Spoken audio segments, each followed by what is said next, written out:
por su compromiso con la educación para la ciudadanía global y la sensibilización social. Hoy nos acompaña Teresa Aranguren, periodista y corresponsal de guerra, con una amplia trayectoria cubriendo conflictos internacionales y una voz imprescindible para comprender la realidad de Asia Occidental. Nos acompaña también Arantxa Tirado, politóloga, investigadora y analista especializada en relaciones internacionales y geopolítica. Gracias por estar aquí. Es un auténtico privilegio contar con ambas esta tarde. Poder escuchar vuestras reflexiones sobre estos conflictos, sobre los intereses y los relatos que atraviesan las regiones más relevantes y complejas del mundo actual. Y sin más, cedo la palabra a Luis Dorado, que será el encargado de conducir esta conversación. Muchas gracias por acompañarnos y que disfruten del encuentro.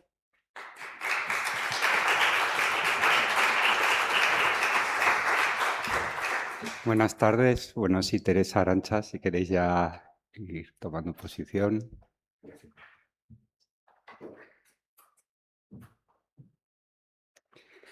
Bueno, bienvenidas y bienvenidos a esta charla organizada por Médicos del Mundo Navarra y titulada Asia Occidental, Poder, Guerra y Relato. Estas palabras, poder, guerra, relato, no han sido elegidas al azar y amontonadas una encima de otra, ¿vale? El poder podría definirse como la capacidad de imponer la voluntad, ya sea mediante la persuasión o mediante la fuerza. La guerra es la manera más cruenta de ejercer el poder, es lo que se llama también en ciencia política poder duro. Y el relato es esa visión, esa cosmovisión de la realidad que puede justificar o no justificar al que detenta el poder y cómo lo detenta. En tiempos de guerra, el relato es muy importante porque es lo que puede cambiar que una persona con un lugar en la historia, Netanyahu o Trump, pase a la historia como un libertador, como un patriota o como un asesino. Bien, en esta charla, en la conversación que van a tener Teresa y Arantxa, que bueno, ya las han presentado, ¿vale? Intentaremos aportar luz sobre los conflictos y las violaciones de derechos humanos que se dan y se han dado sistemáticamente en esta zona, en Asia Occidental. ¿Por qué hemos usado Asia Occidental? ¿Por qué no hemos puesto Oriente Medio cuando es el concepto al que todos estamos muy acostumbrados? Bueno, pues será una de las cosas que nos comentarán y nos harán ver que es un concepto menos inocente de lo que parece el concepto Oriente Medio. Bien, haremos este análisis, lo haremos a través de los diferentes intereses geoestratégicos que se dan en la región, entre los países que forman la región y sobre todo también entre países ajenos, por lo menos geográficamente, a la región, ¿de acuerdo? Intentando ampliar el foco para dejar a un lado las simplificaciones que muchas veces nos podemos encontrar en los titulares, ¿no? que reducen todo a desencuentros entre diferentes nacionalismos, etnias o religiones, ¿vale? Este objeto de análisis es de gran envergadura, ¿vale? Tanto temporal como geográfica, y entonces es muy ambicioso intentar cubrirlo. Así que con el tiempo que tenemos, pues lo haremos lo mejor que podamos, ¿de acuerdo? Bien, quería solo una cosita, ¿vale? Y ya les dejo hablar a ellas. Si me pincháis el mapita, ¿vale? Vamos a ver el mapa porque muchas veces oímos hablar de todos estos países, sobre todo Palestina, Israel, Jordania, Egipto, etcétera, etcétera. Y sabemos que están todos ahí en Asia Occidental, pero no sabemos un poco cómo el uno detrás del otro. Entonces, tomando como centro Israel, ¿vale? vemos que linda al sur con Egipto, ¿vale? Esa esquinita que se ve es la península del Sinaí, que igual sale, hubo un tiempo que fue también Israel, ¿vale? Tiene a Jordania, ¿vale? Por el este, tiene también a Siria y tiene también al Líbano por el norte. De ahí que esté ahora mismo, se esté produciendo una invasión del sur del Líbano, ¿de acuerdo? Y luego ya veis que tenemos ya un poquito más lejos el estrecho de Hormuz, que está íntimamente relacionado, pero no tan cerquita. Y por último quería mostraros también este mapa, que me parece muy revelador. Este es el mapa de las bases militares estadounidenses, ¿vale? En rosa están las permanentes y luego en amarillo otras instalaciones, ¿vale? Y si os dais cuenta, de todos los actores relevantes de la región, todos, salvo Palestina y salvo Líbano y, por supuesto, Irán, tienen bases de Estados Unidos, ¿de acuerdo? Bien, dicho esto, bueno, voy a dejar este otro mapica. Ahí. Pero bueno, si quieres ya dejar la portada de la charla, lo que consideréis. Bien, vamos a empezar fuerte, ¿vale? Entonces, Teresa, Arantxa, para establecer una pequeña base para aquellos que nos sigan las noticias en el día a día, ¿cuál es el estado actual de la geopolítica en Asia Occidental? Pues yo diría que catastrófico. Es la palabra que se me ocurre para definir el estado de los países de la zona, es decir, de los países de lo que, como tú bien has señalado, acostumbramos a llamar Oriente Medio o Oriente Próximo. ¿Medio para quién? ¿Próximo para quién? Bueno, pues desde la perspectiva occidental, desde la perspectiva colonial. Por eso está bien cuidar el lenguaje y utilizar un término más aséptico, que es sencillamente Asia Occidental. ¿Vale? En todos los países de la zona, que son al mismo tiempo los países involucrados o vecinos simplemente de Israel, están en situación de catástrofe. Yo diría que básicamente a partir del año 2003, cuando la invasión estadounidense de Irak, Irak es un país semidestruido, con una difícil recuperación. Siria, 3/4 de lo mismo. Líbano, lo estamos viendo, cómo se está intentando destruir al mismo nivel que el ejército israelí destruyó Gaza y sigue destruyendo Gaza. Entonces, creo que lo que define la zona es una mezcla de avasallamiento e impotencia. Luego están las monarquías del Golfo, que han sido siempre seguros aliados de Occidente. Nunca hemos tenido un problema con Arabia Saudí, hay que recordar eso. Y Arabia Saudí tiene el régimen teocrático más riguroso de toda la zona, mucho más que Irán, por ejemplo, que no es país árabe, pero sí es país islámico. Entonces, ahora mismo, quien tiene las riendas de un poco de la política de la región son esas monarquías del Golfo extremadamente corruptas, extremadamente ricas y extremadamente protegidas por las potencias occidentales, en concreto por Estados Unidos. Y los otros países que hasta hace nada, yo diría hasta hace 2 décadas, básicamente eran la clave del mundo árabe. El nacionalismo árabe nace en Egipto, Siria, Líbano, en ese mundo, el mundo palestino también.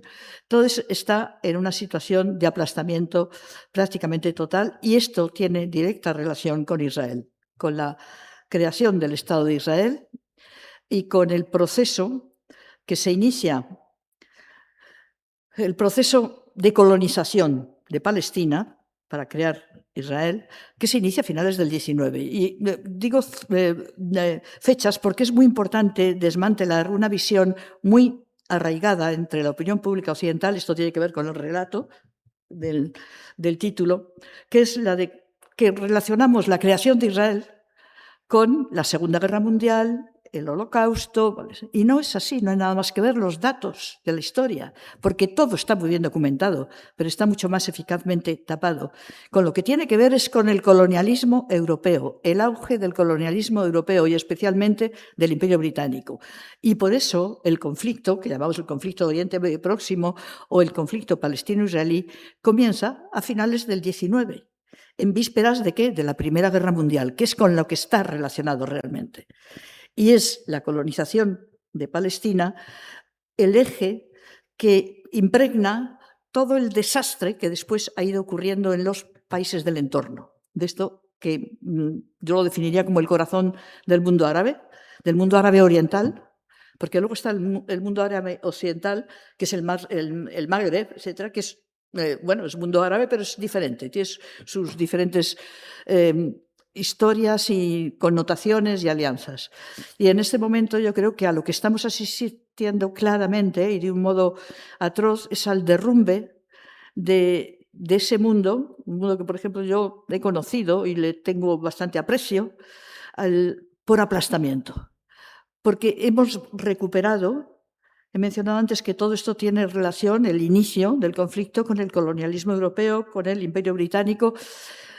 Es la confluencia de dos fenómenos estrictamente europeos, siglo XIX, cuando todavía existe el Imperio Austrohúngaro y el Imperio Otomano, dos fenómenos estrictamente europeos que confluyen en sus intereses, esos marcan la tragedia de Palestina y el inicio de esto que llamamos conflicto de Oriente Próximo, que después no se queda solo en Palestina. Ahora estamos viendo cómo el Líbano está siendo sistemáticamente destruido, no es la primera vez.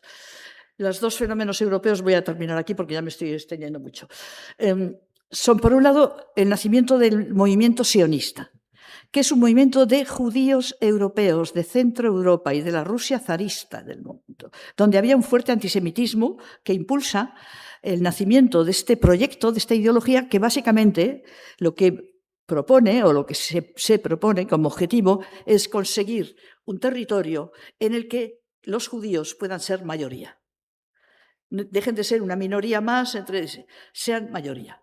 Y ahí es donde confluye con el Imperio Británico, que a partir de la Primera Guerra Mundial controla el territorio de Palestina, también el de lo que ahora es Irak, etcétera, pero sobre todo Palestina. ¿Y por qué confluyen estos dos intereses? Porque, como digo, son dos fenómenos europeos. Y a los británicos, que están en plena expansión hacia Oriente, les viene muy bien tener un enclave europeo en el corazón de Oriente Próximo, como es Palestina, y que además va a depender de su protección, de los británicos.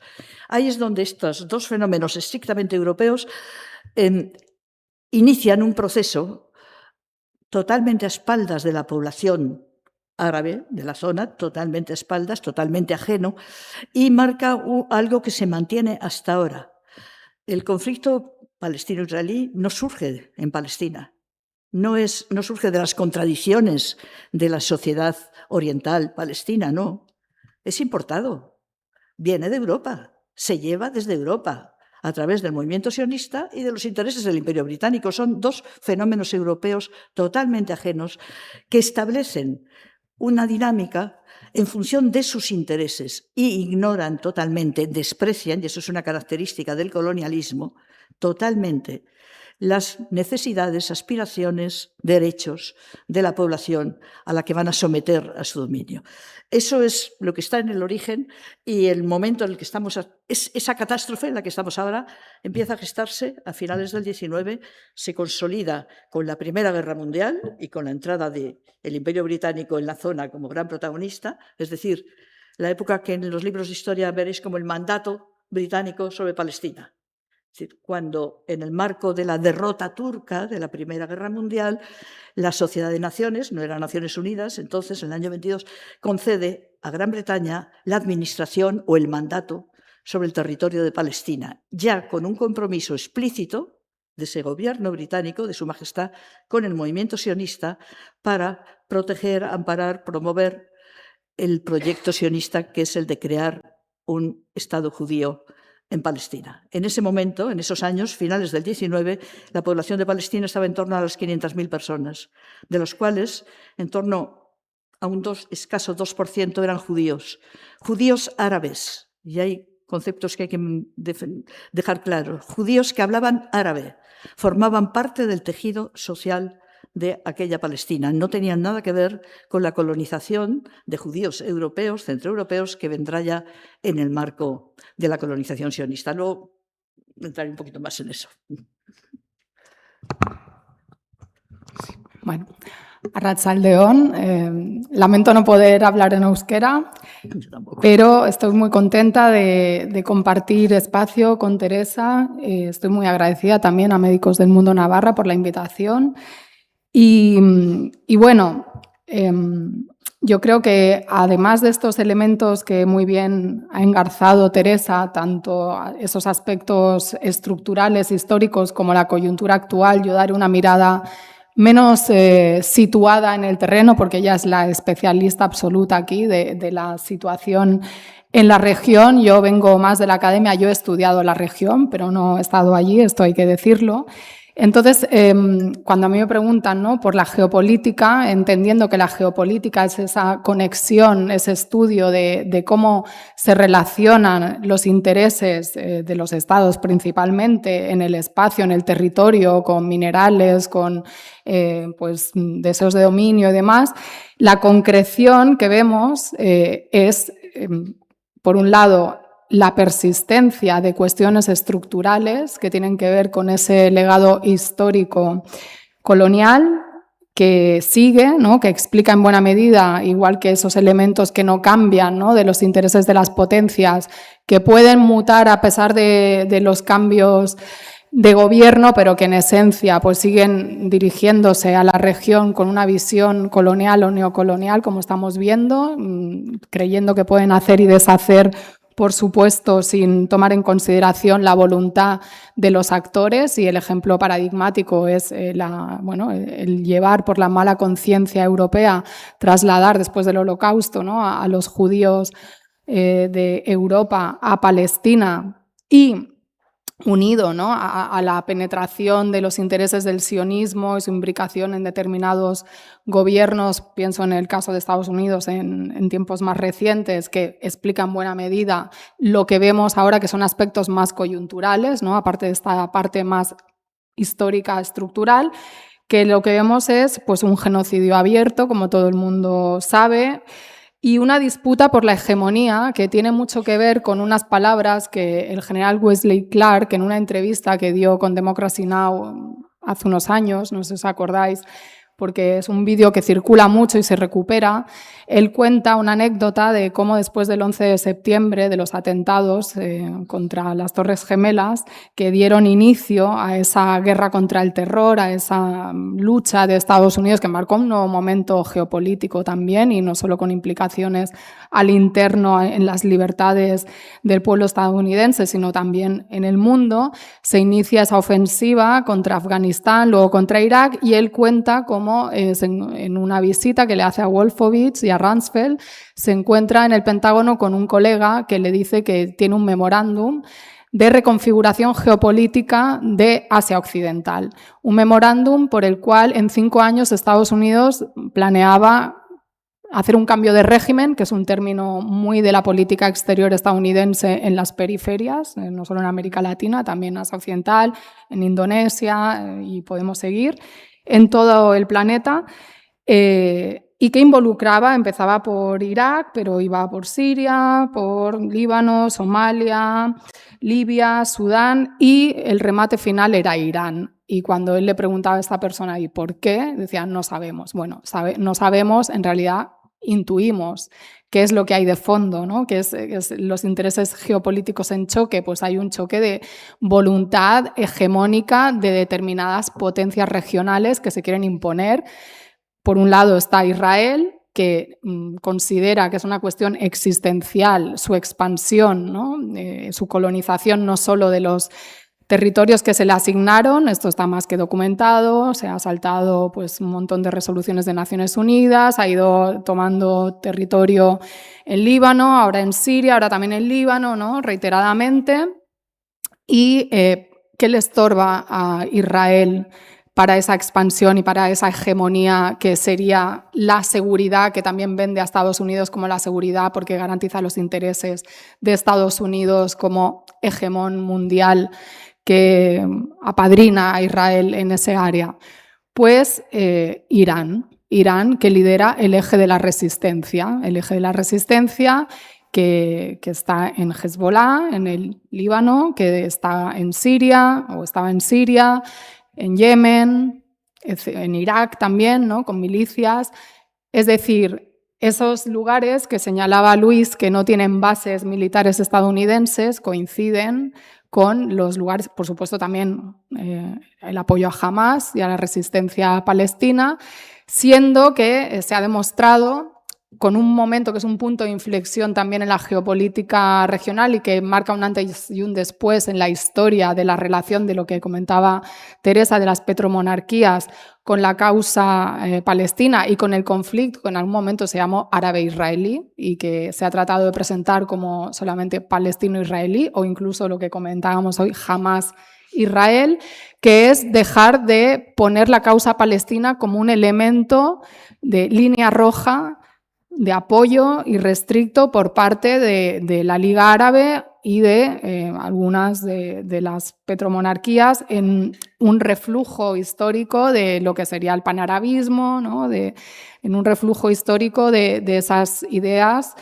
bueno, que incluso en algún momento fueron socialistas y que se radicó, por supuesto, para dejar a unos sátrapas controlando a costa de vulneraciones a los derechos humanos iguales o superiores a las que pueda hacer Irán, ¿no? Ahora que tanto nos recuerdan que Irán es un Estado que vulnera los derechos humanos, bueno, ahora siempre, ¿no? Que hay un conflicto, sabemos que las vulneraciones a los derechos humanos solo importan cuando las cometen retadores hegemónicos y geopolíticos de Estados Unidos y sus aliados. Entonces, ese punto de inflexión que en buena medida culmina en los acuerdos de Abraham y que luego podemos ir a ello, es el que hace que quede en evidencia que la única vía que tiene Palestina para defenderse, el único aliado regional, es Irán y es el principal escollo, ¿no? Ese expansionismo israelí. Entonces, ahora lo que estamos viendo es esa continuidad histórica de un conflicto no resuelto, con cambios de posición de los actores, tanto regionales como extrarregionales, porque ya no tenemos al Imperio Británico, sino a Estados Unidos, ¿no? Como principal actor extrarregional, y con nuevas alianzas que además se hacen en una lógica muy de hoy en día en las relaciones internacionales, con una geometría variable, perdón por el uso de términos un poco académicos, pero bueno, esa es más mi función, que hablan de que hay una complejidad, ¿no? O sea, hay intereses nacionales que articulan pues acuerdos a veces en lógica supranacional, multilateral, regional, en un sentido, pero que pueden ser contradictorios con otras alianzas en otro sentido. Pero en esencia lo que hay es un pueblo palestino que ha sido abandonado por la mayoría de estados vecinos, salvo Irán. Y hay que acabar con Irán como garantía para que Israel pueda vivir, según ellos, ¿no? Seguro y pueda además, con esa seguridad suya, convencer al resto de petromonarquías que esa es seguridad, un equilibrio para todos, un nuevo equilibrio, y también, por supuesto, para Estados Unidos. Y de fondo, y luego podemos ir a ello, ya lo dejo aquí, por supuesto, pues intereses económicos contantes y sonantes de una región que tiene grandes riquezas en términos petrolíferos y que además ha demostrado con este conflicto que también puede poner en jaque a la economía global a través del control del trasiego, ¿no? de esos recursos fundamentales todavía para el capitalismo fósil en el que vivimos. Quería hacer algo, debe ser cuestión de edad, pero yo siempre me remonto a lo anterior. Cuando pensamos que Hezbollah y Hamás son básicamente los ejes de la resistencia, olvidamos que son fenómenos muy recientes en la historia de la región. Yo estuve en el año 82 en Beirut durante la invasión israelí de 1982. No existía Hamás ni existía Hezbollah. Fue atroz. El momento un poco final de aquello fueron las matanzas de Sabra y Shatila, que en teoría los israelíes siempre defienden, no fuimos nosotros, fueron falangistas libaneses, pero hay que recordar que eran falangistas, extrema derecha, libaneses sometidos al mando del Estado Mayor del Ejército israelí. En Beirut no se movía nadie si no era bajo control del ejército israelí que ocupaba Beirut, y que las matanzas se realizaron durante el día y durante la noche, y por la noche era el ejército israelí el que iluminaba las callejuelas para facilitar el trabajo de los falangistas. Bien, entonces no existía Hezbollah. ¿Cuándo empieza Hezbollah? Cuando a través de un pacto internacional se consigue que Israel no machaque la ciudad de Beirut y entre a sangre y fuego para acabar con la OLP, que estaba en Beirut. El objetivo era echar a la OLP del Líbano. Entonces se repliega de Beirut, pero se queda durante muchos años en el sur del Líbano. Ahora oímos hablar del río Litani. Pues el río Litani era la frontera que estableció Israel en el año 82 como territorio ocupado por ellos. Franja de seguridad, como están diciendo ahora, el mismo territorio. Hezbollah nace durante esos años como movimiento de resistencia a la ocupación. No existiría Hezbollah si no hubiera habido ocupación del ejército israelí del sur del Líbano. Es el mismo territorio que están ocupando ahora, pero creo que ahora con una voluntad claramente de destrucción total, como hicieron en el caso de Hamás. Pues estamos en lo mismo. Hamás no aparece en la escena palestina hasta el año 87. Para entonces ha habido, primero, la expulsión de la población palestina en el 47-48, la atroz limpieza étnica, crimen de lesa humanidad, con el que comienza pues la creación del Estado de Israel y la tragedia palestina de un modo explícito. Comienza el tema de los refugiados. Hamás se crea en el año 87 en el marco de la intifada de las piedras, en el marco de la intifada en la que niños con piedras se enfrentan a los tanques al ejército israelí, uno de los más poderosos del mundo. Entonces, quiero recalcar esto porque la resistencia palestina no ha sido exclusivamente, ni mucho menos de Hamás y Hezbollah, son una forma de la resistencia, pero la resistencia palestina ha sido la que ha llevado a cabo también Fatah, el Frente Popular y en general la población palestina. Y el tema de Irán, hay algo importante. ¿Por qué ataca ahora Estados Unidos e Israel Irán? Pues evidentemente porque a Israel le interesa. No son intereses estadounidenses, para nada. Son intereses israelíes. ¿Por qué le interesa a Israel? Esto tú lo has ya mencionado. Porque Israel necesita, y lo argumentan como condiciones existenciales, que en todo el entorno del creciente fértil, Oriente Medio o Asia Occidental, como queramos llamarlo, esté en situación de no de catástrofe, no lo voy a decir así, pero sí de incapacidad de acción total. No se puede consentir que ningún país vecino pueda ser rival ni tecnológico, ni mucho menos militar, de Israel. Por eso, ¿por qué hubo que destruir Irak? Porque la intención en el 2003, que también fue iniciativa e interés israelí, no directamente estadounidense, había mucho militar estadounidense que decía esto es un desastre, como entremos ahí, lo fue, de hecho, pero fue un desastre sobre todo para los iraquíes, porque Irak era un país en desarrollo y con una perspectiva de modernización importante. Tenía unos niveles de educación importantes. Era una dictadura, pero una dictadura brutal pero ilustrada. Entonces, y, por lo tanto, podía llegar a ser un peligro. El caso de Irán es parecido. Lo que pasa es que Irán es mucho más país que Irak. Y como el señor Donald Trump es un ignorante, un narcisista ignorante, pues no supo lo que significaba entrar contra Irán. Pero básicamente hay que acabar con Irán porque Irán es una potencia. Es una potencia con capacidades y aunque está muy debilitada, básicamente por las sanciones y por las acciones del ejército israelí contra sus aliados, Hezbollah en Líbano, etc. Sin embargo, sigue siendo una potencia. Quiero recordar que 2 semanas antes del ataque de Hamás y otras milicias palestinas en el sur de Israel, del 7 de octubre de 2023, el señor Netanyahu, en sede de Naciones Unidas, enseñó 2 mapitas que eran el nuevo orden en el nuevo Oriente Medio. donde no existía la palabra Palestina. De hecho, en ese mapa que hemos señalado no aparece, porque la frontera de Israel no es Jordania, es el territorio palestino ocupado. Entonces, la necesidad de hacer desaparecer la presencia palestina en Palestina está presente en la dinámica israelí desde el inicio. Por eso hicieron la limpieza étnica, por eso aquello de una tierra sin pueblo para un pueblo sin tierra, que es una grandísima mentira, pero llega transformándose con variaciones, con momentos más intensos, menos intensos, hasta el momento actual, en la que es un poco la culminación de aquello, hacer desaparecer la presencia palestina en Palestina. Y eso implica también que los países de la zona no pueden tener ninguna fuerza. Por eso, este empeño en destruir el Líbano, bueno, destruir primero Irak, después Siria y Líbano, que lleva sufriendo por esta causa pues desde los años 70 y especialmente en el 82, en aquella invasión, luego la invasión del 2006, etcétera. Es decir, que no es nuevo lo que está ocurriendo. Lo que pasa que parece que se está realizando con mucha más contundencia y con la misma impunidad de siempre. Esa es otra de las características que impregna desde el comienzo hasta ahora lo que ocurre en el Oriente Próximo en relación con Palestina. Una impunidad total del Estado de Israel. Muchas gracias.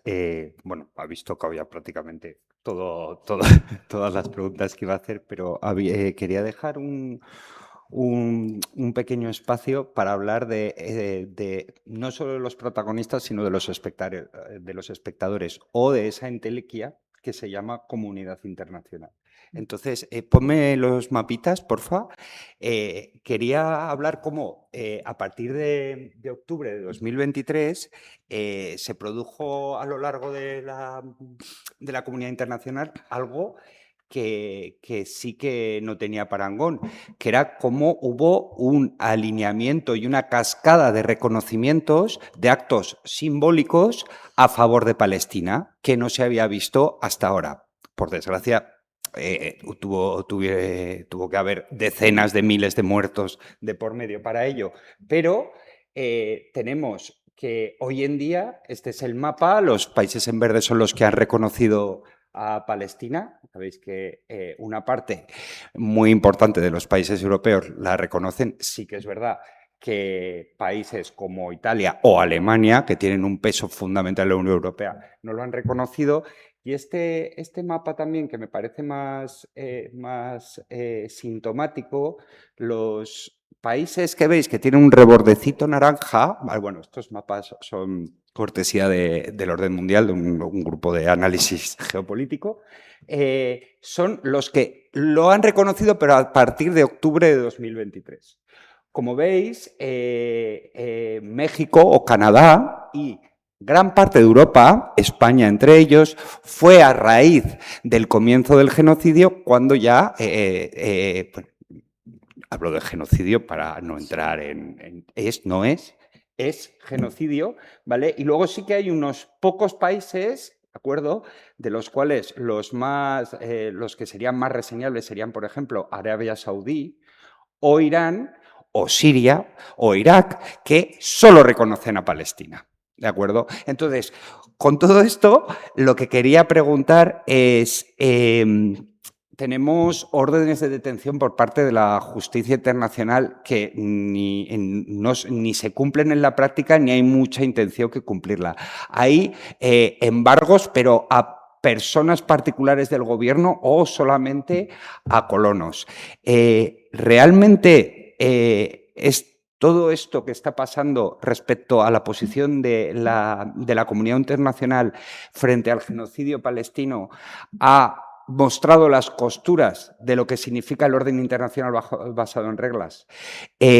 ¿La diplomacia tiene algún espacio cuando los conflictos son muy asimétricos? Cuando uno de los contrincantes tiene un poder tan hegemónico como es este caso. Esa es la pregunta. Bueno, con este dato de que Arabia Saudí reconoce solamente a Palestina y no a Israel, pero luego tiene el posicionamiento que tiene, ¿no? o Siria, que ahora mismo está gobernada por un ex miembro de Al-Qaeda que ya ha anunciado ayer o antes de ayer que se están planteando quizás intervenir en Líbano, ¿no? Como un proxy de los intereses de Israel y de Estados Unidos, por si no hubiera claridad sobre el papel que juega. Pues eso lo dice todo. Dice que realmente esto que a raíz del 7 de octubre de 2023 se recuperó, ¿no?, los dos estados, el reconocimiento de Palestina y tal, pues yo creo que esa pantalla ya pasó, porque lo que se demuestra, sin negar que siempre es importante, por supuesto, lo simbólico, lo legal y tal, lo que se demuestra es que sale gratis realmente. No puedes reconocer a Palestina y no tener ningún tipo de, bueno, de elemento tangible que sirva para frenar este genocidio, igual que la impotencia que nos genera a todas y a todos saber que a pesar de las órdenes de detención de la Corte Penal Internacional contra Netanyahu, su ministro de Defensa, también contra uno de los líderes de Hamas, por cierto, o la causa interpuesta ante la Corte Internacional de Justicia por parte de Sudáfrica y otros estados, pues incluso en el caso de que se reconozca finalmente por parte de la Corte Internacional de Justicia que efectivamente ha habido un genocidio y no solo que hay indicios, eso, trasladarlo a la realidad, pues es difícil. ¿Por qué? Porque, por un lado, la Corte Penal Internacional no tiene mecanismos para poder llevar adelante las sentencias o las órdenes que tiene. ¿Por qué? Porque al final todo depende del poder y de la fuerza. Y eso lo deciden los estados. Y lo que vemos, porque así funcionan las relaciones internacionales, o sea, la ley es muy importante, la arquitectura legal internacional que se dio el mundo después de la Segunda Guerra Mundial ha sido fundamental para mantener cierto equilibrio, ¿no?, que cuando existía la Unión Soviética estaba más balanceado, pudiéramos decir, porque había un contrapeso a esa hegemonía y a esa unipolaridad y unilateralidad, sobre todo, con la que actúa Estados Unidos, porque ahora hay un debate, ¿no?, en las relaciones internacionales. Estamos ante un mundo multipolar, es decir, con un poder descentralizado, no solo concentrado en Estados Unidos, como antes en la Guerra Fría era bipolar, ¿no?, Estados Unidos y Unión Soviética. Pero lo que vemos es que a la hora de la verdad, esos otros polos de poder, entre ellos el sur global o China, ¿no?, tienen un poder reducido a la hora de imponerse, porque al fin y al cabo todo se dirime a base de bombas. Es triste, pero es la realidad, ¿no? O sea, ¿por qué Irán ha ganado de facto, pudiéramos decir, esta guerra y ha hecho sentar a Estados Unidos y hacerle firmar este memorándum que veremos si se respeta y hacia dónde va? Pero bueno, eso ya es un reconocimiento de cierto fracaso, de tener que recular, porque ha combatido en el plano de la guerra cinética. Entonces, dicho esto, yo también pienso, el otro día estaba en un congreso de geopolítica y había un estudiante de doctorado joven que hizo una ponencia muy interesante sobre la importancia del derecho internacional para la defensa de la causa palestina o de los pueblos del mundo. Por supuesto, o sea, no hay que desdeñar eso, pero hay que ser consciente de que en un momento en que están pasando cosas, que no es nuevo tampoco, ojo, porque tendemos mucho a decir Donald Trump se ha cargado el orden internacional y tal. No. O sea, hay quien diría que desde los bombardeos de la OTAN en Yugoslavia, pues ya todo eso saltó por los aires. O podemos debatir, ¿no?, en qué momento, por si no fuera poco lo que hizo el señor George W. Bush en Irak y en toda la región. Pero aunque sea una herramienta que queda para los débiles y digamos un último subterfugio, lo que vemos es que la ley no es suficiente para que se cumpla. Hay que utilizarla instrumentalmente, por supuesto. De hecho, un inciso y una anécdota curiosa, ¿no?, ahora que preguntas sobre el tema de la diplomacia, que siempre es fundamental porque sería como la salvaguarda antes de llegar a la guerra, ¿no? El término lawfare, de guerra judicial, que yo he estudiado, que ahora está muy de moda en los debates políticos del Estado, pero bueno, que en América Latina se llevó a cabo con fruición, en realidad tiene un origen militar y en realidad los primeros que hablaron de ese término fueron los israelíes, y los estadounidenses, pero sobre todo los israelíes, porque decían que eso era la guerra judicial que les hacían movimientos como Hezbollah, entre otros, que los llevaban a los tribunales para ganar en los tribunales lo que no podían ganar en el campo de batalla. Es decir, ese uso instrumental del derecho para defenderte, ¿no?, ante los tribunales. Es decir, no todo es blanco y negro, no quiere decir que tú no te puedas defender en un ámbito. Si te defiendes con la guerra abierta no puedes hacer uso del otro, pero tienes que ser consciente de que yo creo que lo que vamos es hacia una transición hegemónica del sistema internacional y este conflicto es expresión de ello, de una potencia que interviene, sí, para satisfacer a Israel, pero también porque el mismo Donald Trump es expresión de un declive de la sociedad estadounidense, de una crisis, de ese modelo capitalista de acumulación, de reproducción, que necesita hacerse con minerales críticos, que necesita controlar los hidrocarburos, que interviene en Venezuela, que se va también a Asia Occidental, que entra en una competición estratégica con China, que controla el 80% de las tierras raras del planeta y que tiene relaciones privilegiadas con algunos de estos actores protagonistas de estos conflictos. Y en ese conflicto global por la hegemonía, no solo la regional que comentábamos antes, sino también global, ¿no?, entre esos dos superpoderes, China y Estados Unidos, ahí, en esa transición que no sabemos hacia dónde irá, ¿no?, si se llegará a esa multipolaridad con un equilibrio de poder donde se respetarán o no, lo que queda claro, y lo está dejando muy evidente el caso de Gaza y también ahora Irán, es que tiene que haber nuevas normas que representen el nuevo momento, la nueva coyuntura. Es inviable, ya se viene denunciando desde hace mucho tiempo por parte de países del sur global que el Consejo de Seguridad no refleja la distribución de poder real, ni siquiera el peso demográfico del mundo, y que tiene que haber un cambio en las organizaciones, en los organismos multilaterales.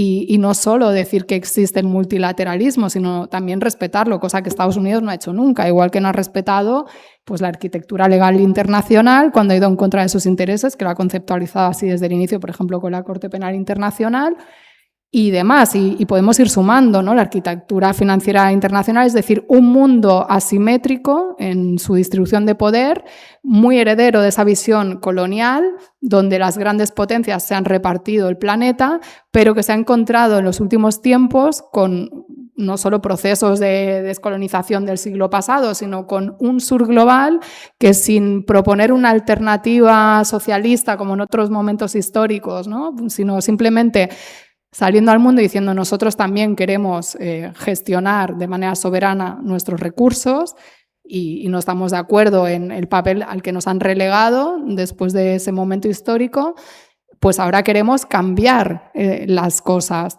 y encima exigimos cambiar las cosas y nos dicen que tenemos que respetar un orden que los que lo crearon no lo respetan. Entonces aquí también vemos que yo creo que el punto de quiebre, y ya concluyo, de todo este momento es que antes el bloque occidental, es decir, Estados Unidos, Unión Europea principalmente, estaba muy cohesionado y tenía esa visión supremacista y muy de cerrar filas, pero es que ahora tenemos una presidencia en Estados Unidos que le está diciendo a la Unión Europea cosas que antes no le decía, ¿no?, con ese nivel de sinceridad, y esto lleva a que la Unión Europea también en este nuevo orden geopolítico se tenga que replantear cuál es su lugar, cuáles son sus alianzas, o se están estableciendo nuevas alianzas geopolíticas, y no solo por un idealismo, sino por cuestiones materiales, porque ¿qué va a pasar cuando Estados Unidos diga ahora yo controlo todo el petróleo, ¿no? Y ustedes, o sea, ¿qué ha pasado con la implosión del Nord Stream? ¿Hasta cuándo van a permitir los países europeos que Estados Unidos, en aras de la defensa supuesta de su seguridad energética, imponga sus criterios de seguridad energética a terceros países? Porque de eso va, ¿no?, al fin y al cabo. Entonces, bueno, estamos en un momento de transición donde no es nuevo que no se respete el orden internacional, pero estos conflictos nos sirven para ver esa hipocresía. No hay que desdeñar la importancia de la ley, pero hay que ser consciente de que en el sistema internacional los grandes poderes, cuando no les conviene la ley, pues se la saltan, como estamos viendo cotidianamente. Yo diría que bajo los escombros de Gaza no solo están las decenas de miles de cadáveres de ciudadanos y ciudadanas, de niños, de ancianos palestinos. Está lo que con mucha dificultad y con muchas limitaciones se había conseguido crear como freno a la barbarie después de la Segunda Guerra Mundial. La barbarie de la Segunda Guerra Mundial llevó a intentar crear esto que llamamos legislación internacional, derecho internacional, el concepto de crimen de guerra, de lesa humanidad, todo esto. Todo eso ha desaparecido de una manera brutal cuando se ha consentido el genocidio en Gaza. Y creo que daría igual intentar que alguien cuestionase el término genocidio para lo que ha ocurrido y está ocurriendo ahora mismo en Gaza, porque lo dicen los propios israelíes. Es decir, no hay nada más que escuchar declaraciones del ministro de Defensa, entonces, por cierto, uno de los acusados por Sudáfrica, en el proceso sudafricano de crimen de guerra, cuando dirigentes de un país, incluido, por ejemplo, la máxima autoridad, el presidente de Israel, dicen: en Gaza no hay que hacer distinción entre combatientes y civiles, todos son combatientes, pues ya sabemos a qué nos estamos refiriendo. No hay freno a la barbarie de la guerra. Y creo que lo que se ha instaurado en este momento, a mí me gustaría tener ese mínimo de optimismo que ha marcado Arantxa, en el sentido de que tenemos un mundo que cada vez vemos que va a ser más multipolar. Sí, yo sé que está ahí Brasil, está China, pero a lo que estamos asistiendo, por lo menos desde la perspectiva de nuestro mundo, del mundo occidental, es que estamos creando un mundo en el que solo existe la ley de la fuerza, de un modo absoluto, y que no hay freno a eso, porque lo estamos permitiendo. Y estamos permitiendo que desaparezca toda referencia al derecho internacional, incluso con el descaro que se permite el señor Trump. Y estamos permitiendo también, y esto nos atañe como europeos, la pérdida total de credibilidad de Europa frente a los otros mundos. ¿Cómo va a ir Europa a seguir presentándose como defensora de los valores democráticos, valores de la libertad, valores del desarrollo, cuando es a veces no simplemente consentidora de los crímenes de genocidio y de limpieza étnica que se han cometido y se están cometiendo en Palestina, cómplice? A veces es claramente cómplice. Alemania es, después de Estados Unidos, el país que más armamento militar vende a Israel, y lo ha seguido vendiendo durante todo el tiempo del genocidio. Un país fundamental en la Unión Europea. Entonces, yo tengo una visión bastante negra del momento actual, porque creo que es así, pero también esto no quiere decir que no vea posibilidades de que esto cambie. Porque la historia siempre nos da sorpresas y casi siempre los grandes cambios nos han pillado con el pie cambiado. O sea, no nos hemos enterado de los grandes cambios, ni los expertos, ni los periodistas, ni los políticos. Han ocurrido de repente porque hay movimientos que se desarrollan por debajo de la superficie de lo que estamos viendo. Pero el hecho es que ahora mismo estamos en una situación en la que, desde la perspectiva de ciudadanos europeos, hemos perdido, por un lado, toda credibilidad y estamos aceptando un mundo en el que rige la barbarie. Y no hay más ley que la de la fuerza. Y cuando eso es así, los perdedores siempre son los que no tienen fuerza. Y cuando tenemos una Europa que ahora ya no parece tan importante para Estados Unidos, quiero marcar también una cosa. A veces hay los grandes factores económicos, geoestratégicos, pero hay un factor que a veces no lo tenemos en cuenta, pero existe, que es el factor humano. Y en este momento el factor humano se llama Donald Trump, que no es simplemente el presidente de Estados Unidos, es una personalidad que yo definiría como narcisista extremo, de carácter psicopático, pero que es el dueño del mundo, o se siente el dueño del mundo. Y es un personaje muy manipulable, por eso es tan fácilmente manipulable por Netanyahu y por los intereses israelíes. Y estamos en un momento en el que, bien, quiero el petróleo de Venezuela y bombardeo unos cuantos barcos, secuestro a su presidente y no ocurre nada. Que eso es algo a lo que la población palestina está muy acostumbrada. A matanzas, genocidios y no ocurre nada, no hay respuesta. Pero ahora nos está pasando también como espectadores de algo que nos atañe. Y hay un momento en el que ya hemos perdido la capacidad de, por lo menos, contar los muertos. Porque estamos hablando, bueno, de Irán. El gran error de Netanyahu, no de Netanyahu, Netanyahu sabía lo que va, debilitar, y le interesa que se mantenga la guerra. Pero de Donald Trump, resultado de su ignorancia es que no sabe, no conoce la capacidad de resiliencia de un país como Irán. Lo cual no quiere decir que no tengan problemas y muy graves, pero la capacidad de aguante de un país como Irán. Pero en este contexto, ¿qué supone? ¿Cuántos muertos ha habido en este ataque, esta guerra de agresión? Una guerra de agresión es crimen de lesa humanidad. El ataque a Irán fue una guerra de agresión, clarísimamente. No había ninguna amenaza explícita. Creo que son más de 7.000 los muertos iraníes. Seguramente serán más. ¿Y los muertos de los bombardeos a los barquitos supuestamente de narcotraficantes en el Caribe? ¿Quién los cuenta? ¿Por qué no importan esos muertos? No importan nada. Hemos perdido esa capacidad, por lo menos, de reclamar moralmente que la vida humana vale algo. Y se supone que en la civilización europea, en la cultura europea, la vida humana vale algo. Por eso tenemos un derecho garantista y ni siquiera un asesino en serie es juzgado sin que se respeten sus derechos de defensa, etc. Entonces, el momento en el que estamos ahora mismo creo que es peligrosísimo, porque si no se le pone freno, vamos hacia una situación de impunidad total, de uso solo de la fuerza, y el que Europa va a ser un factor irrelevante, ya lo es, totalmente irrelevante, por su incapacidad de separarse, de distanciarse, de diferenciarse de la política de Estados Unidos. Y solo una mención más al tema del reconocimiento, los reconocimientos del Estado de Palestina, que, como ha dicho muy bien Arantxa, no cambian nada en la realidad. Para la vida de la población palestina no cambian nada, pero sí suponen algo importante, simbólicamente. Porque yo he mencionado antes que desde el comienzo, del inicio de lo que llamamos conflicto palestino-israelí, Israel necesitó hacer desaparecer a Palestina. Siempre la existencia del pueblo de Palestina, el último libro que he escrito se llama Palestina, la existencia negada.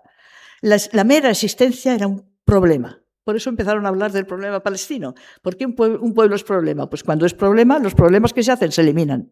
Así empieza todo. Hasta el momento actual siempre ha necesitado eso, la dinámica de la política sionista de Israel. Y ahí creo que es importante que hagamos una diferencia, porque en el relato, que forma parte del título de esto, es muy importante ser precisos. Israel no representa a los judíos del mundo, nada de eso. Israel representa al sionismo y a los israelíes. El sionismo como base de su creación. ¿Y por qué digo esto? Porque desde el primer momento siempre ha habido judíos que se opusieron al sionismo, y muy radicalmente y muy activamente. Voy a poner un ejemplo pequeñito, pero me parece significativo. Cuando el ministro de Exteriores británico presentó a su gobierno el proyecto de apoyar al movimiento sionista, año 1917. Estamos en pleno fin de la Primera Guerra Mundial. ¿Quién se opuso dentro de ese gobierno? El único ministro judío que había en el gabinete de Su Majestad la Reina. Y se opuso, era el conde Montagut. ¿Y por qué se opuso? Y lo razonó muy bien, y su argumentación serviría ahora. Entre otras cosas dijo, a mí los sionistas no me representan. Yo soy un judío británico. ¿Qué me dicen de que mi tierra me tengo que ir allí, al oriente, a un territorio que no conozco, que ni mis antepasados conocieron ni visitaron nunca? Entonces, ese discurso, que está desde el inicio, lo tienen y lo han tenido siempre muchas figuras del judaísmo. Ahora mismo ha adquirido también una dimensión más importante, porque ante el horror de Gaza ha habido reacciones, por ejemplo, de los judíos neoyorquinos, que se manifestaron en el centro de Nueva York fueron apaleados como si hubieran sido palestinos igual y detenidos igual, pero eran judíos neoyorquinos, Nueva York es uno de los grandes centros de población judía. No sé, hubo un tiempo en que había más judíos en Nueva York que en Israel y no sé si ahora sigue siendo así. ¿Cuál era su pancarta? No en mi nombre. Entonces, aunque solo sea por hacer justicia, eso, pero no solo por eso, también por razones políticas, porque ¿por qué Israel siempre esgrime la bandera del judaísmo? Para poder esgrimir la bandera del holocausto, para poder acusar o beneficiarse del respeto que al mundo le infunden los supervivientes y las víctimas del holocausto. Pero cuando en Europa había muchos judíos embarcados en ejércitos europeos luchando contra el nazismo, los sionistas estaban en Palestina luchando contra los árabes de Palestina y no contra los nazis. Y hay que tenerlo claro eso. Entonces, me parece que es algo importante a la hora de tener en cuenta lo que ocurre en la zona y lo que ocurre en Europa. Porque gran parte de la parálisis europea, por ejemplo, pensemos en Alemania, se justifica por aquello de la mala conciencia europea, que tú has mencionado también antes. La mala conciencia. Pero qué mala conciencia tan selectiva tenemos. Pienso en Alemania. Una mala conciencia muy selectiva que se paraliza porque el recuerdo del holocausto que ocurrió y que ya no se puede parar en su territorio y en su sociedad contra los judíos alemanes, pero no se conmueve un ápice ante el genocidio que ocurre ahora mismo. ¿Contra qué? Contra un pueblo que no es europeo, es un pueblo árabe. Y ahí volvemos a tener la marca del racismo, supremacismo del pensamiento colonial. No tenemos colonias, pero tenemos pensamiento colonial. Y me he ido un poquito por las ramas porque lo que quería decir del reconocimiento del Estado de Palestina es su valor simbólico muy importante.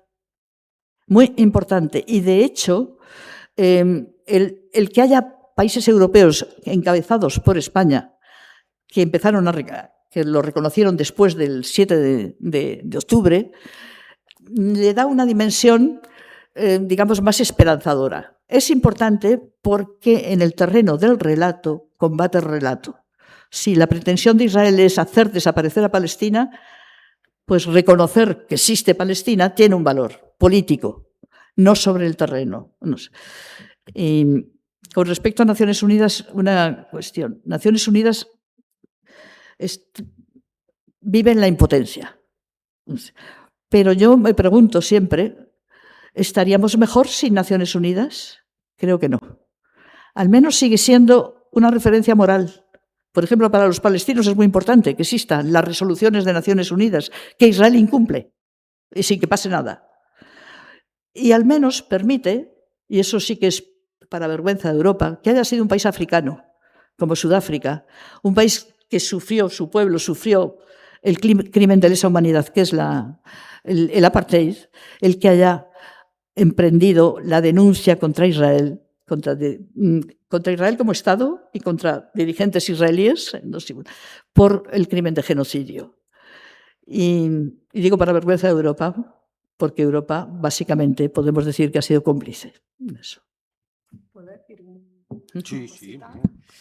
No, bueno, para establecer un diálogo con todas estas reflexiones de Teresa, yo creo que cuanto antes Europa asuma que no es lo que piensa, es decir, esa construcción de la Europa normativa, de la Unión Europea, que era la cara amable, ¿no?, del imperialismo estadounidense, que nosotros hacemos negocios con países del sur global, sea América Latina, África, donde sea, pero lo hacemos éticamente porque establecemos cláusulas de defensa de los derechos humanos, bla, bla, bla, pero que luego sabemos que en según qué países, si son amigos o según qué gobierna, miramos para otro lado, ¿no? Y pienso en el caso de México, en su momento, ¿no? No ahora.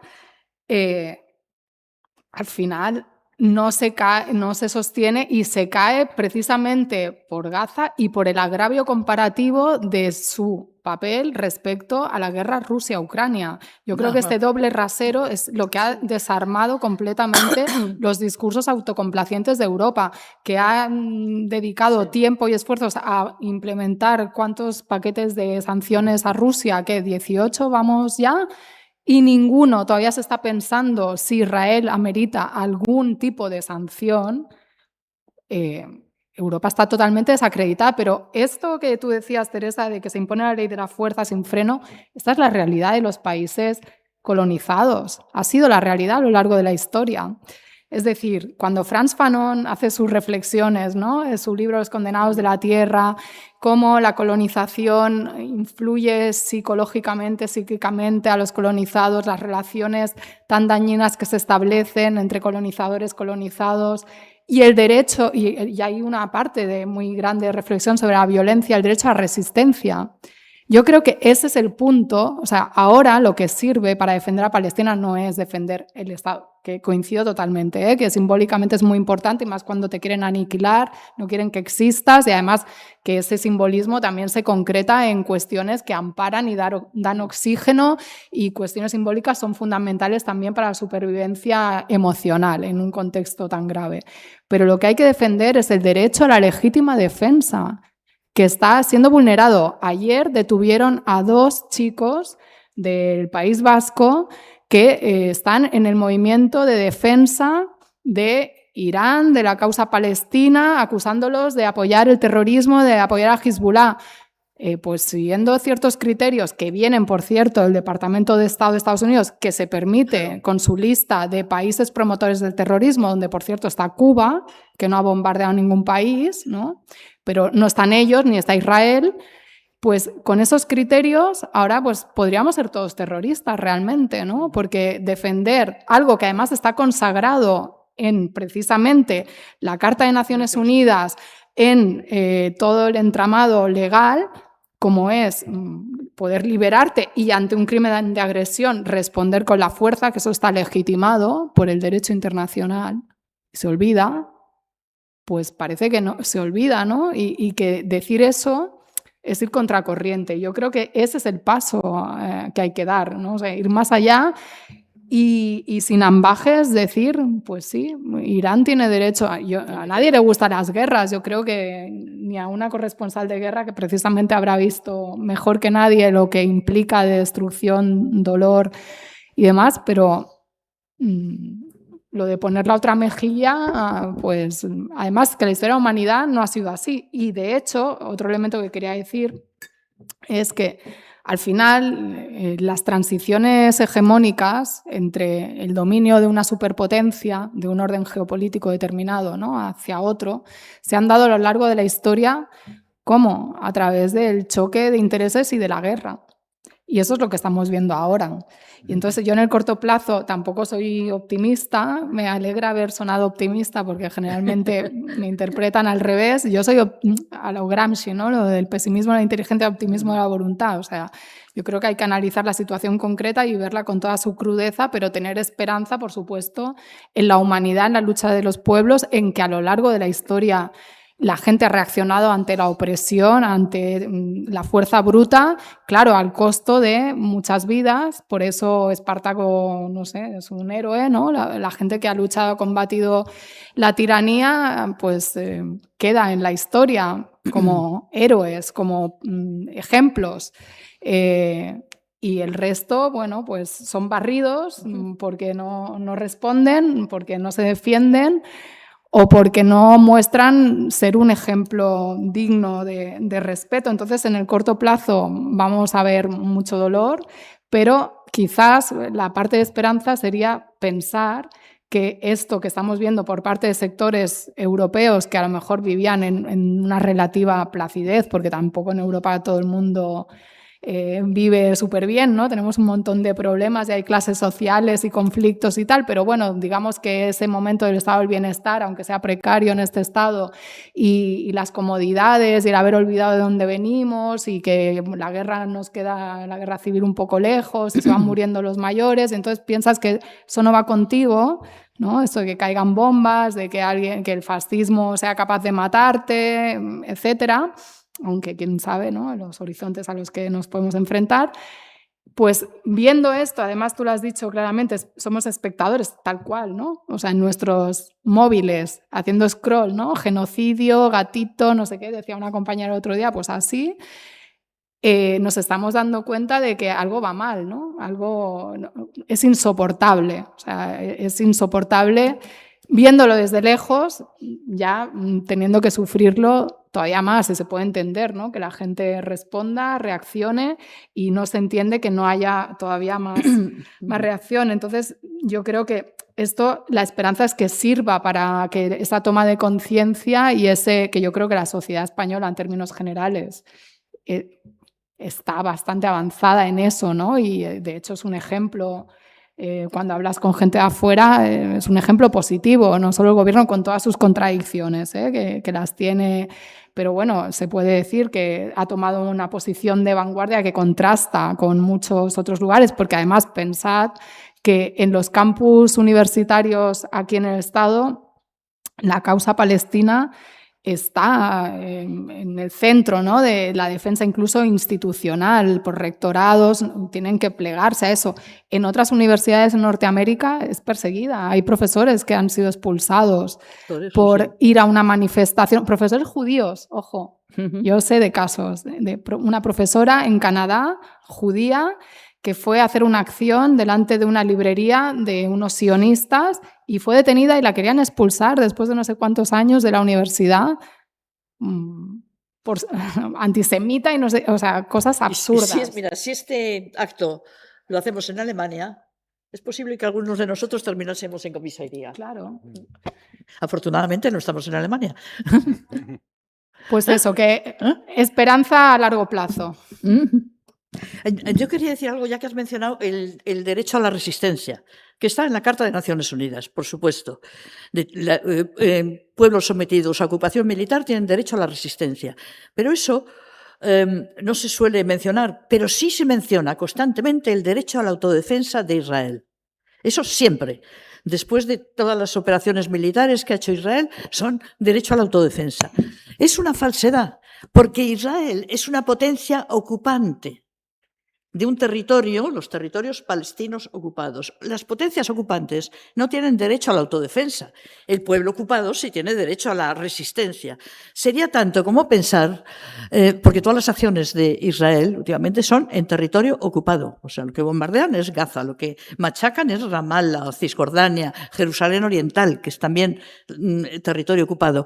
Entonces, sería tanto como pensar que cuando los nazis ocupaban Francia, y la resistencia francesa hacía una operación de poner una bomba en una cafetería, por ejemplo, y luego el ejército alemán respondía pues ejecutando a 20 ciudadanos, eso era derecho a la autodefensa del ejército nazi, era la potencia ocupante. Y con Israel resulta bastante indignante que constantemente se siga esgrimiendo eso del derecho a la autodefensa. Pero es lo mismo que ha dicho Marco Rubio respecto al ataque a Irán. El 28 de febrero. Claro. Ellos están adelantando en su defensa Sí, ojo, porque también la guerra de Irak fue preemptive, bueno, ¿no? O sea, la guerra de Irak guerra preventiva. Es decir, que lo de las leyes está bien, pero que la doctrina legal internacional también puede servir para justificar pero atrocidades. mira, en la guerra de Irak no consiguieron el aval de Naciones Unidas. Sí. ¿Qué demostró? Que les daba igual. Sí. En este momento creo que Naciones Unidas es un objetivo a derribar por parte del gobierno israelí, por supuesto, desde hace mucho, pero también por el gobierno estadounidense. ¿Por qué? Porque representa por lo menos un intento de multilateralidad. Un intento fallido, totalmente. de momento, o con muchas limitaciones. Pero cuando lo que tú pretendes es la hegemonía absoluta, que no tengas ningún freno, que es... Tienes razón cuando has dicho que no es nuevo lo de Trump. La actuación de Estados Unidos ha sido siempre colonialista, imperial, y ha entrado, y ha destruido países y ha cambiado regímenes cuando le ha dado la gana. Pero lo que hay de diferente ahora quizá es la forma de hacerlo, la desfachatez. Entonces, no necesitan disimular. Tú has mencionado antes de hecho, no quieren disimular. No quieren disimular, exactamente, porque es un modo de marcar. Yo soy el amo del mundo. Es aquello del puto amo que se decía, pues. Y en ese sentido, yo recuerdo, yo estuve en Belgrado cuando los bombardeos de la OTAN. Y yo he visto hospitales, 2 hospitales de Belgrado bombardeados por la OTAN. Bombardearon hospitales, el crimen de guerra más incuestionable. Pero es verdad que entonces intentaban disimular. Decían, es que teníamos los mapas equivocados. Bueno, eran excusas que dices, pero no hacían alarde de que habían bombardeado un hospital. En Gaza, todos los hospitales de Gaza, que son muchos, todos están bombardeados. Y no ha habido ninguna necesidad de decir ha sido un error. ¿No? El primero sí dijeron que era mentira, el primero, pero luego sí, ya no. El primero, que además fue casi 500 muertos. Y entonces intentaron, como siempre, es una técnica de la manipulación informativa. Si tú tienes una noticia que te va a dejar en muy mal lugar, intenta posponer el efecto. Y entonces, para posponer el efecto, lo primero es sembrar dudas. Eso los israelíes son maestros. Y entonces, ¿qué dijeron? Que no había sido un misil israelí, que había sido un cohete de Hamás.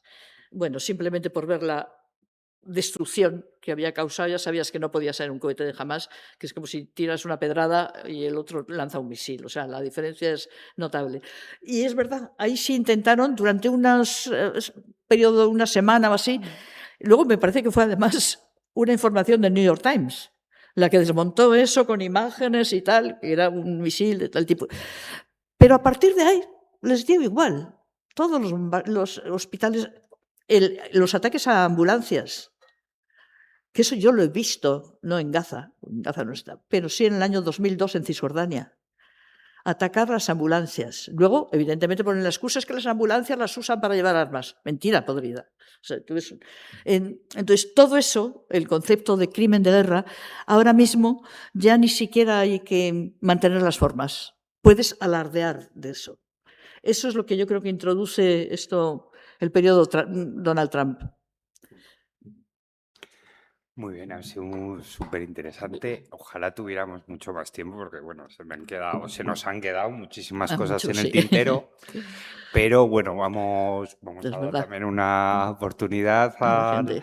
al público para que os haga algunas preguntas, ¿vale? Tenemos ahí a Jaione con el micrófono. Lo único rogaría que sean más preguntas que reflexiones, ¿vale? Para que sea dinámico y aprovechemos el tiempo. Entonces, si alguien tiene alguna pregunta, quiere levantar la mano. ¿No? A veces hay que dejar un poco de tiempo. ahí Sí, tenemos. sí. Gracias por vuestra intervención. Mi pregunta va en el sentido de que todo esto que estamos viviendo me parece que es como una etapa última de un proceso que tiene que ver con una base ideológica política. Es decir, si miramos un poco la historia, en todas las, creo, si no en todas, en unas cuantas situaciones equivalentes a la que estamos ahora, con la diferencia del tiempo y que la capacidad de producir muerte ahora es mucho mayor, han tenido una evolución ideológica, religiosa. Si nos vamos a la Edad Media, fuimos a Asia occidental desde una ideología que era la religiosa, católica, etcétera, ¿vale? O cristiana, o la que fuera. Si nos vamos al nazismo, a cuando se accede al poder el partido nazi, ha habido unos cuantos años de acceso a ese poder mediante la ideología y mediante los votos. Es decir, que luego se llega al poder y se destruye ese sistema para mantenerse. Hoy tenemos algo parecido, habéis comentado de Rubio y todos estos personajes han llegado al poder a través de un proceso ideológico y democrático. He hecho en falta un poco analizar un poco esta situación. Ahora estamos todos involucrados y, por supuesto, yo entiendo que lo que está pasando en Palestina, la única opción que tenemos es defendernos, porque hoy es Palestina, pero mañana somos nosotros o el vecino. Así, yo solo vivo así. ¿Vale? Gracias. No sé si hay alguna más. Dejamos que recojan más de una, ¿no? ¿Alguien más o no? ¿Alguien más? Si no, aquí nosotras. Nosotros ya hemos... Si no, os hago yo alguna más, ¿eh? No hay ningún problema, pero bueno, contestarle. Empieza tú. Bueno, un término que ha aparecido poco, pero que es fundamental bajo mi punto de vista, particular es el concepto capitalismo. O sea, al final estamos en un sistema socioeconómico que genera una serie de relaciones no solo económicas, sino también sociales, políticas, una ideología, donde este modelo de relación, de explotación de los seres humanos, pero también de la naturaleza y de los recursos en una lógica competitiva entre seres humanos, pero también entre estados, y en una lógica de suma cero, en lugar de cooperar, ¿no? Además, en un contexto de crisis medioambiental civilizatoria, podríamos decir, de colapso civilizatorio, como dirían algunos, por unos recursos que son finitos para el desarrollo de este sistema, para el desarrollo de la tecnología militar, inteligencia artificial, aeronáutica, etcétera, etcétera, que determina la posición hegemónica en el sistema internacional, ¿no? Esta relación entre lo productivo, las fuerzas sociales y tal, está de fondo. Y las reacciones que vemos desaforadas tienen que ver con ese ansia por esa disputa que yo un poco mencionaba de soslayo en una competición estratégica, porque China está rebasando a Estados Unidos en muchas de estas áreas, en la inteligencia artificial, en el control de mercados. O sea, China hoy en día es primer o segundo socio comercial de América Latina y el Caribe, de la mayoría de países, desde hace años. Es decir, del área geoestratégica principal de expansión de los intereses de las empresas estadounidenses, que por eso la Estrategia de Seguridad Nacional habla, ¿no?, de recuperar la doctrina Monroe y quitar, directamente lo dice, no es nuevo, pero todavía más explícito, a los competidores estratégicos de sus empresas. Y además la seguridad energética, garantizar. O sea, al final esto va no solo porque sobre esto se monta una, pudiéramos decir, superestructura ideológica que sirve para justificar, por ejemplo, que nosotros ayudemos a Ucrania por la defensa de los valores europeos, pero ojo dónde están los valores europeos en el tema de Gaza, ¿no? Y una superestructura ideológica que se cae, como la máscara que se cae del imperialismo que quería justificar cosas con Donald Trump, cuando tú ves que en realidad lo que hay es un interés económico que te da igual, ¿no?, la vida de la gente. He perdido un poco el hilo para cerrar la idea, se han notado. Bueno, así que me parece que... bueno, sí, que se cae, igual que se cae la democracia cuando estorba, ¿no?, como fue el caso de los nazis y como puede ser el caso de nuestros países. No está tan lejano. Además, es que lo hemos vivido en nuestra historia reciente. Algunos habréis vivido el franquismo, otros, pues... tenemos familiares incluso que lucharon en la guerra y tal, y no es algo teórico, es algo que realmente, o sea, el capitalismo prescinde de la forma democrática cuando es un estorbo, y lo ha hecho en España, en el Chile de Pinochet, en la dictadura argentina, en Indonesia, en Irán, en cualquier sitio, ¿no? O sea... Entonces, ¿qué tenemos ahora? Pues lo distintivo es con que los empresarios de siempre son una serie de señores que están vinculados a un área que tiene muy poco control, como es todo este tema de la tecnología, que no hay un debate profundo sobre las implicaciones, no ya de impacto medioambiental del agua que se consume, ¿no?, o las desigualdades que genera y tal, sino de como el tema de la ingeniería genética, que implica para la humanidad que tú puedas reconstruir la historia, ¿no?, con imágenes en un contexto de fake news donde mucha gente no tiene las herramientas cognitivas para entender los discursos políticos, que no sabe distinguir un discurso falangista de un discurso obrerista o un discurso de ultraderecha de uno de la izquierda. O sea, sí, estamos así, ¿no?, porque ha habido una implosión de otro modelo alternativo de sociedad, que ese es otro elemento, ¿no? O sea, ¿por qué pasa todo esto? Porque no hay un contrapeso geopolítico realmente. Porque China, por diferentes motivos, no entraremos y sería complicado, tiene una posición pragmática y no quiere entrar en una confrontación. Su manera de estar en el mundo es hacer negocios, pragmatismo, win-win, y salvo que le toquen temas que son medulares, ¿no?, para su seguridad, a lo mejor ahí cambia y entramos en una nueva fase, ¿no? Ahora algunos dirán que estamos en un preludio en la Tercera Guerra Mundial, veremos, pero se puede estar en guerra en las periferias, ¿no?, como en la Guerra Fría. Y Y esa ausencia de contrapeso geopolítico y también de un horizonte, porque la multipolaridad, bueno, son diferentes polos, pero incluso China, o sea, ¿quién plantea un mundo alternativo de superación del capitalismo en una lógica de coexistencia, de cooperación, de que los estados compartan los recursos? ¿Qué pasará cuando no haya agua para todo el mundo? El tema del agua es fundamental. Bueno, ahora ya no se habla, pero hace unos años era fundamental para entender también cómo Israel iba ocupando territorios, porque iba ocupando pues acuíferos, ¿no? Porque es vital, y más en ese contexto de donde hay mucho desierto, ¿no? En algunas zonas de la región. Pero es que el mundo vamos hacia eso, hacia la disputa por estos recursos fundamentales. En una lógica competitiva se lo lleva la guerra. En una lógica de cooperación, estableciendo, como se hizo, ¿no? Pactos en un orden liberal, multilateral, entendiendo que el comercio servía para unir a los estados, aunque fuera por el interés, ¿no? Y no atacarse. Bueno, eso ahora hay un actor que dice: yo doy un golpe sobre la mesa y todo para mí. Y no pasa nada, pero el petróleo venezolano lo controlo yo.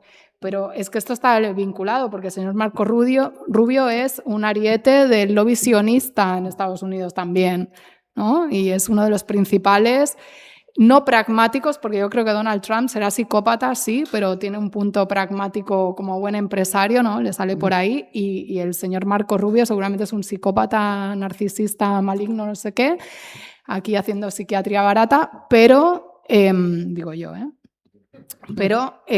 pero tiene una parte ideológica para mal, ¿no? Porque él sí tiene la pretensión de acabar con Irán, de acabar con Cuba, de acabar con Venezuela, por motivos no solo de interés, que también, porque es un señor que es un corrupto, recibe dinero también del lobby, bueno, eso es legal en su país, del lobby de las prisiones, y por eso no es casual que envíe migrantes a El Salvador y haga convenios, ¿no? O sea, porque al final business, capitalismo, o sea, la mentalidad capitalista es lo que mueve a esta gente también. O sea, es un sistema estructural que mucha gente defiende, y hasta que no haya una ruptura con esa lógica y una toma de conciencia y un cambio que pasa, por supuesto, de abajo arriba, ¿no? Porque estos señores están ahí porque los han puesto, pues, los votantes estadounidenses o los votantes israelíes o los votantes españoles, a quienes ponemos. Y eso es lo que no hay que olvidar, tanto como responsabilidad como elemento de esperanza y de posibilidad de cambio. Me gustaría, porque no ha salido, y tú lo has mencionado ahora, hemos hablado un poco del tema Rusia-Ucrania. Y creo que es también determinante, no solo en comparación con la no acción total con respecto a Gaza, esa comparación que resulta tan odiosa pero tan significativa. Hay que preguntarse por qué se descartó desde el primer momento. A veces lo contrario de la guerra no se puede decir que sea simplemente la paz. A veces lo contrario de la guerra es la negociación. Y yo recuerdo al señor Biden, como 3 días después de la invasión rusa de Ucrania, diciendo: no hay nada que negociar, hay que vencer. Y después, seguidos, fueron todos los políticos europeos diciendo más o menos lo mismo, incluido el señor Borrell. Entonces, que hasta se vistió de militar para decir eso. Nada hay que vencer. Porque había esta obsesión. O sea, ¿y por qué no había nada que negociar? Cuando el tema del Donbass, os voy a contar una cosa.